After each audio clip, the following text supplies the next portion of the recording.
رسول الله حبيب الله رسول المحبة رسول السلام رسول الله حبيب الله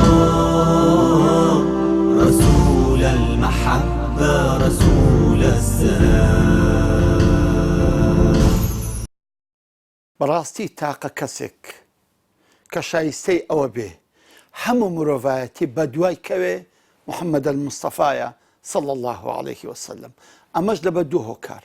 هۆکاری یەکەم لەبەر ئەوەی تاقە پێغەمبەرێکە لە ژێر ڕۆژدایە، یعنی هیچ تاریکیەک لە ژیان نامەی ئەو پێغەمبەرەدا نابینەوە عەلەیهی سەڵات وسەلام لە هەموو ژیانی لەو ڕۆژێ لەدایک بووە، هەتا ئەو ڕۆژەی فەوتی کردووە وەفاتی فەرمە و بە خزمەت خوای خۆی گەیشتووە، هیچ ڕۆژێک لە ژیانی ئەو پێغەمبەرەدا ون نییە و هیچ مەراحیلێک لە مەراحیلەکانی ژیانی ئەو پێغەمبەرە عەلەیهی سەڵات وسەلام ون نییە و تاریکیش نییە.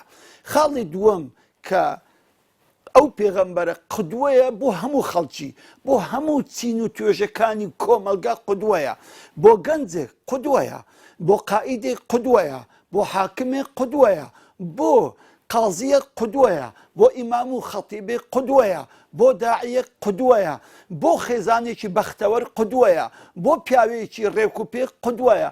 هەموو چین و توێژەکانی کۆمەلگا قودوە و پێشەنگی خۆیان لە پێغەمبەری خوا صلی الله عليه وسلم ئەبینەوە. دەیکەواتە کەسێک ئەوە مواسەفاتی بێ حەقی خۆیەتی کەوا پێشەنگ بێ بۆ هەموو مرۆڤایەتی. رسول الله